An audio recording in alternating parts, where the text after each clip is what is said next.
Aula Chingse merupakan bagian yang menjadi pusat pembabaran Dharma tanpa suara. Karena di dalam bangunan utama Seci Center ini tersimpan catatan sejarah perjalanan Seci di Indonesia. Aula Chingse menjadi tempat bagi insan Seci dalam membabarkan Dharma.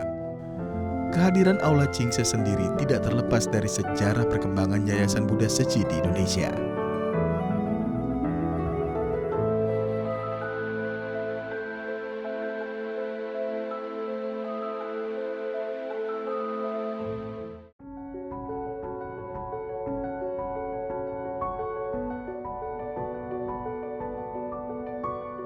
Pada masa awal kegiatan Seci menggunakan rumah relawan untuk membahas kegiatan Seci. Pada tahun 1999, pendiri grup Sinarmas menyampaikan niat baik untuk meminjamkan salah satu perkantorannya di ITC Mangga II untuk dijadikan sebagai kantor operasional Yayasan Buddha Seci.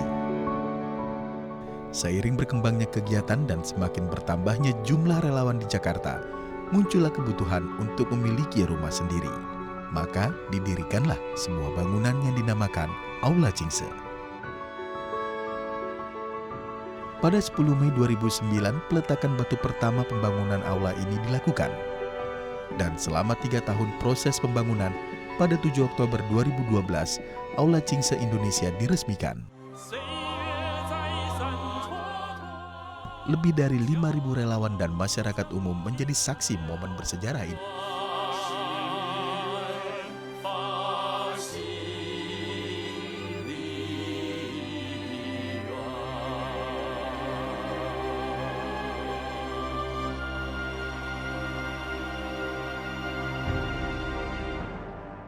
Ini suatu proyek yang sangat besar dan bukan main.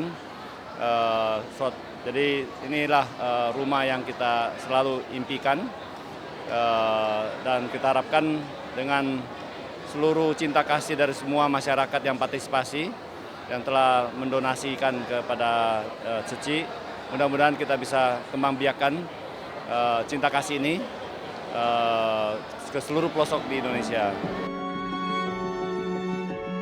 Kalau kita lihat kembali itu kita ada 10 hektar dan juga bisa tahan dari gempa 8,5 skala liter.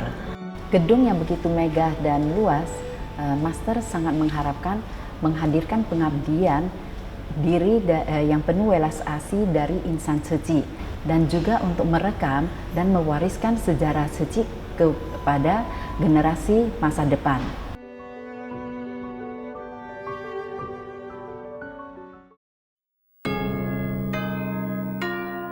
Di atas lahan seluas 10 hektar, bangunan Aula Chingse tidak terlepas dari makna filosofis dalam setiap arsitektur bangunannya. Atap aula bertuliskan karakter Mandarin Ren yang berarti manusia, dan terdapat 3 nok yang diartikan sebagai Buddha, Dharma, Sangha. 4 pilar penyangga di depan gedung menandakan 4 misi utama Seci, yaitu misi amal, kesehatan, pendidikan, dan budaya humanis. Bangunan gedung juga dilapisi dengan batu sikat di sisi luar yang menandakan himpunan cinta kasih banyak orang. Sebagai salah satu bentuk dari pembabaran Dharma tanpa suara, tentu gedung ini harus dirancang sedemikian rupa sampai tentu memiliki makna-makna yang tersirat ya di dalamnya gitu ya. Supaya orang-orang juga sebenarnya ini untuk mengingatkan insan Seci. Ke dalam mengingatkan insan Seci, keluar kita untuk berbagi makna-makna yang ada di gedung ini. Contohnya tadi kalau dibilang kenapa sih pakai warna abu-abu batu sikat gitu ya. Karena batu sikat itu kecil-kecil tetapi melambangkan bahwa sebenarnya Seci ini ada terwujud sampai hari ini tuh berkat tetes-tetes sumbangsi-sumbangsi yang kecil-kecil tetapi dihimpun sehingga menjadi satu kekuatan yang besar. Di dalam Aula Chingse juga terdapat replika sejarah rumah Master Cheng Yen yang berada di Taiwan. Bentuknya dibuat mirip dengan bangunan aslinya. Hal ini untuk mengingatkan semua orang bahwa Yayasan Buddha Seci berawal dari sebuah pondok kecil. Tekad dan keteguhan hati Master Cheng Yen untuk bersumbangsih kepada masyarakat membawa Yayasan Buddha Seci berkembang dan tersebar di seluruh dunia. Qingxi yang terdiri dari dua huruf karakter Mandarin memiliki arti Qing yang tidak tergoyahkan dan Xi yang berpikir atau merenung. Dua makna ini diartikan sebagai hati yang tenang dalam kehidupan. Qingshi sesungguhnya artinya Qing itu tenang dan hening ya. Si itu artinya bisa pikiran atau bisa berpikir atau merenung. Artinya kita merenungkan arah kehidupan kita dengan hening, dengan tenang. Kenapa Master sangat mengedepankan keheningan atau ketenangan? Karena Tzu adalah organisasi yang beraktivitas, yang bergerak. Tetapi ya, Master juga mengajarkan bahwa kita hendaknya di tengah pergerakan, di tengah aktivitas, batin kita itu tidak boleh terpengaruh dengan kondisi luar. Kita harus tetap jelas tekad kita tetap jelas arah kita juga tetap jelas tentang misi-misi yang kita lakukan. Seperti halnya dengan tujuan keberadaan Aula Qingse, yaitu melindungi dan melestarikan ajaran serta mewariskan semangat Tzu dari generasi ke generasi. Pada banjir besar tahun 2014, Aula Qingse difungsikan sebagai tempat pengungsian dan dapur umum untuk memasak bagi korban bencana banjir.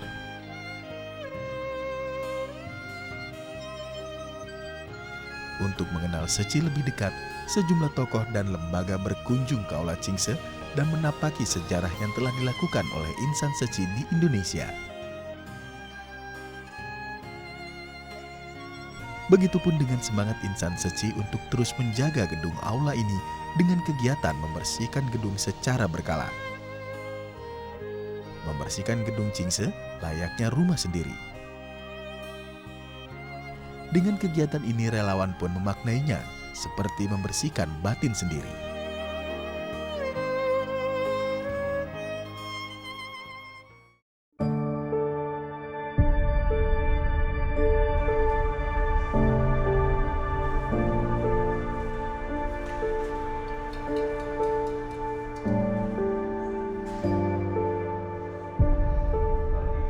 Toko buku Qingse atau Qingse Book and Cafe keberadaannya melengkapi fungsi dari Aula Qingse sebagai tempat pembabaran Dharma.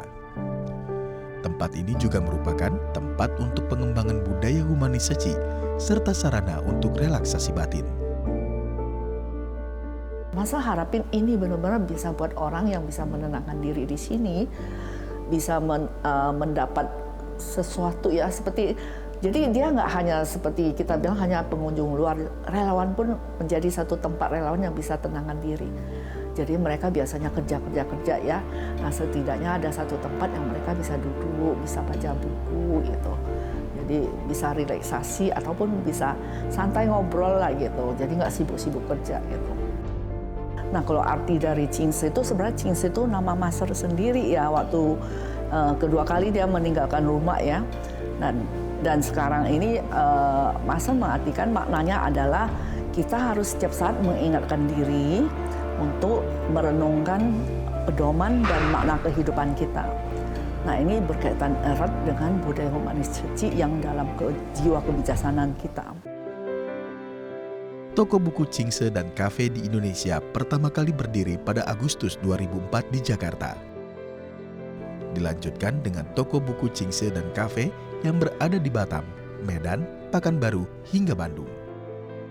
Hingga kini Tzu Indonesia telah memiliki 7 toko buku dan kafe Qingse yang tersebar di berbagai kota di Indonesia.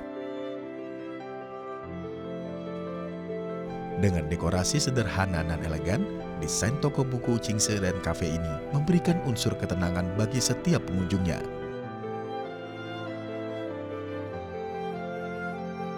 Toko buku Qingse dan kafe ini menyediakan buku-buku inspirasi mengenai nilai Dharma dalam kehidupan, pengetahuan dan wawasan, serta berbagai produk makanan berbahan nabati dan barang kualitas dari hasil produksi daur ulang. Buku terbitan Qingse memiliki visi dan misi yang sama dengan Master Cheng Yen, yakni menjernihkan hati dan batin manusia. Meski didominasi oleh buku-buku bahasa Mandarin, buku-buku ini sudah banyak yang diterjemahkan ke dalam bahasa Indonesia. Nah kalau sekilas orang melihat Qingse Book itu komersil ya, jual buku gitu ya dan lain-lain. Tapi sebenarnya Qingse Book itu mengemban misi untuk mewariskan semangat ajaran Qingse. juga mengemban misi budaya humanis untuk menyebarluaskan cinta kasih universal Tzu Chi. Bedanya sih sangat besar ya, karena kalau umumnya kafe-kafe kita paling minum-minum, ngobrol-ngobrol ya. Tapi di sini kita benar-benar bisa menenangkan diri dengan mendalami ajaran gitu. Itu yang saya merasa seperti yang Mas harapin, ini juga salah satu pintu menyambut ya masyarakat yang ingin mengetahui Tzu Chi dan menggalang hati mereka menjadi murid master. Ini salah satu untuk menggalang hati ya.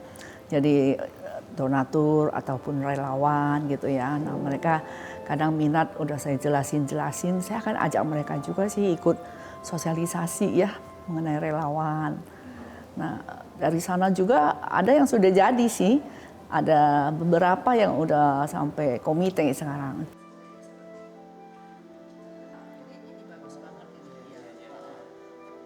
Saya masih ingat di tanggal 6 Juni 2010, tapi sehari sebelumnya, hari Sabtu, saya mau datang dulu.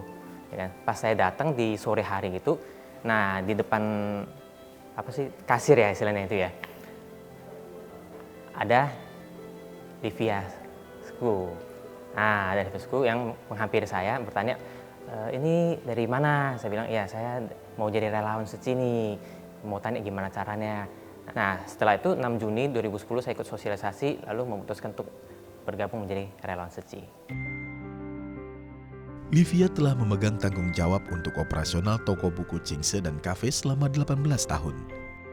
Tidak hanya mengatur setiap penjualan produk yang ada, Livia justru lebih banyak memiliki kesempatan untuk melatih diri dan mengembangkan kebijaksanaan melalui ajaran Chingse yang ia pelajari. Dari toko buku inilah, Livia menjalin jodoh baik dengan banyak orang. Nah, selesai training itu kami diajak untuk ketemu master ya, laporan ke master. Nah, saat itu master nanya saya, apakah sudah belajar semua kungfunya gitu. Maksudnya pengetahuan mengenai kafe, Chingse kafe. Saya bilang sudah. Nah, master bilang kalau begitu nanti pulang ke Indonesia kerja dengan baik ya, dia bilang gitu. Nah, itu saya merasa itu suatu kekuatan doa master buat saya. Nah, setelah ketemu master, saya keluar tuh ada kata perundungan, saya ambil satu. Saya dapat satu yang itu, ada tekad, ada kekuatan. Nah, itulah membuat saya, pedoman saya ya di Tzu Chi sampai sekarang. Chingse itu buat saya itu bisa menenangkan dan tidak kepancing emosi gitu. Biasanya kalau dulu kan orang kalau ngomong apa kayaknya cepet emosi gitu. Sekarang ini enggak lagi. Sekarang ini saya bisa renung dulu, introspeksi diri dulu. Saya sering bilang ya, aduh saya ini berkah besar ya, banyak yang sayang saya. Tapi mereka bilang, karena kamu juga sayang kita, kata gitu ya. Karena juga baik sama kita gitu ya. Makanya salinglah katanya bisa menyayangin gitu ya. Berkah besar sebenarnya terbesar itu adalah saya menjadi murid master ya.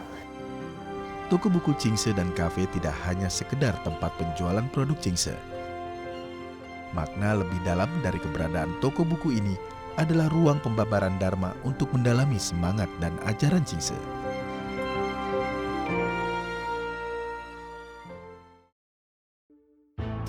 Halo Indonesia, apa kabar Anda hari ini? Selama 1 jam ke depan, saya Andrew Bakpahan akan menemani Anda menyaksikan beragam informasi menarik dan inspiratif.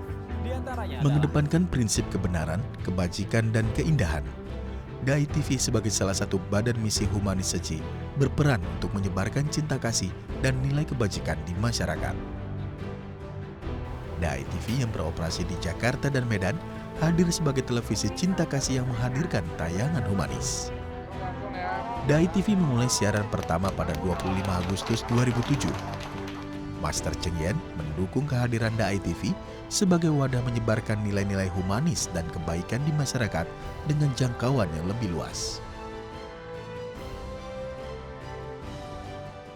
商人跟我讲说，呀，印尼是不是有一张大爱台的准证？是。我说商人啊，师傅啊，我这个是门外汉。他说不要紧，用心就是专业。我认为说，在小的技术上，拍照的技术或者 program 里面要有什么节目什么什么，我是不懂的。但是有一点，大爱台里面的人文这方面我还是可以。 Di tengah hiruk pikuk permasalahan yang hadir di masyarakat, Dai TV membawa nilai kebaikan agar dapat menjadi tuntunan di masyarakat dan menumbuhkan aliran cinta kasih demi terciptanya masyarakat yang harmonis. 开播的时候，一大堆的记者来问我：“你面临这样多的大的电视台，你有没有怕？”我那个时候好像很坚决说：“我不会怕。我们的电视台是播放爱心的，我们播放清流的、真善美的节目，我们没有跟你们的这个影业广告来竞争。我们报道的是这一些好的方面，我们会得到社会人士、向上的人士。” 来支持我们，扶持我们。大爱台跟其他的在4大志业里面起的作用是传播我们的爱心到印尼各地方去，而且让大家如果有互相照顾、互相帮忙，这种传播就会起很明显的进步跟作用。医身体、医病、医心更重要。通过这一种清流来传播。 就是会更加达到我们的目标。 Setiap tayangan Dai TV diharapkan mampu menjadi inspirasi bagi pemirsa, memegang peran dan menyebarkan kebaikan, mendorong Dai TV untuk menciptakan program-program inspiratif, tentu dengan membawa pesan kebaikan kepada sesama.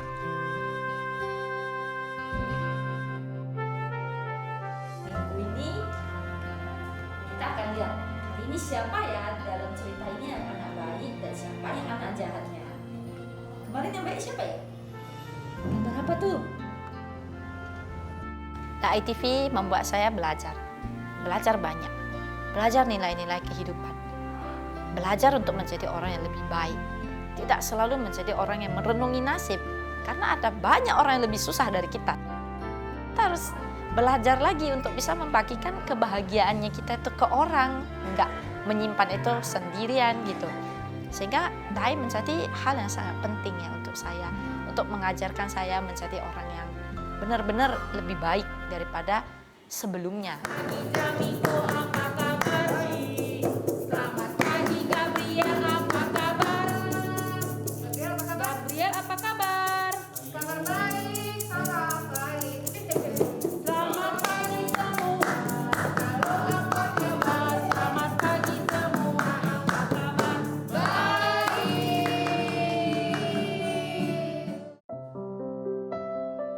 Saya ingin hidup mandiri secara ekonomi. Saya juga membutuhkan mesin jahit serta menambah pengalaman. Ibu Hilda, saya tersentuh sekali ya dengan perjuangan Ibu. Yang paling menyentuh saya sebenarnya adalah kisah dari Ibu Hilda yang ternyata kebetulan, walaupun tidak ada yang kebetulan di dunia ini ya, kisah hidupnya dan kisah mimpinya itu sama dengan mimpi dari mamaku sendiri. Dan itulah yang membuat aku sangat tersentuh dan tergerak hatinya untuk memberikan bantuan dan mewujudkan mimpi beliau. Mimpi beliau sebenarnya sederhana, yaitu hanya ingin punya mesin jahit dan ikut kursus jahit supaya pendidikan jahitnya meningkat agar dia bisa menerima jahitan dan menghasilkan uang lebih baik untuk kehidupan anak-anaknya. Karena tayangan ini bukan hanya untuk cari rating ya, tapi juga untuk mengubah hidup pesertanya dan mengubah hidup orang yang mewujudkan mimpinya. Untuk Dai TV semoga menghasilkan tayangan-tayangan berkualitas, terus maju dalam kebaikan, dan semoga Dai TV terus menjalankan misi sosialnya lewat tayangan-tayangan berkelasnya. Sebagai bagian dalam misi budaya humanis, staf Dai TV juga turut mengembangkan nilai-nilai cinta kasih melalui berbagai kegiatan kemanusiaan. Mulai dari berbagi paket cinta kasih hingga pelestarian lingkungan. Kegiatan ini rutin sebagai praktek cinta kasih yang tidak hanya memproduksi tayangan, tetapi juga keteladanan bagi masyarakat. Selain menjadi karyawan, saya juga bisa belajar menjadi relawan di sini. Kadang-kadang kita pergi ke kunjungan kasih itu melihat para penerima bantuan suci itu mereka ada yang sakit, ada yang kurang mampu. Jadi kita bisa bersyukur bahwa kita sudah berkecukupan.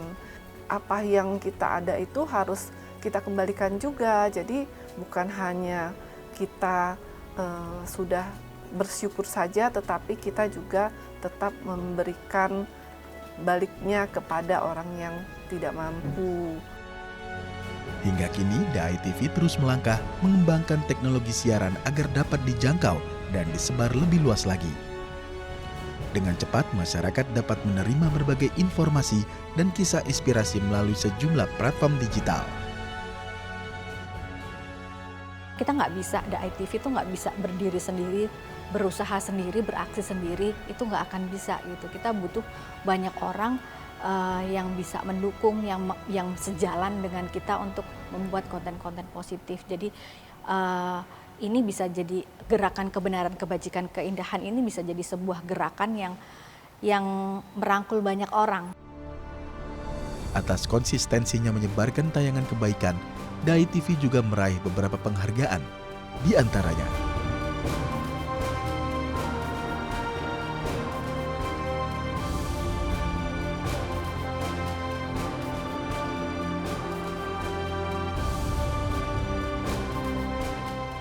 budaya humanis seci tidak hanya sebagai perwujudan nilai kebaikan, namun dengan budaya humanis seci dapat membimbing setiap orang untuk melatih diri mengembangkan kebijaksanaan dan menyebarkan kebaikan. Dengan 4 misinya, Seci terus menyebarkan aliran cinta kasih ke berbagai wilayah di Indonesia. Kini Seci telah memiliki 18 kantor yang tersebar di Indonesia. Bagaimana kiprah relawan Seci melangkahkan jejak cinta kasihnya di tiap wilayah? Saksikan di episode berikutnya.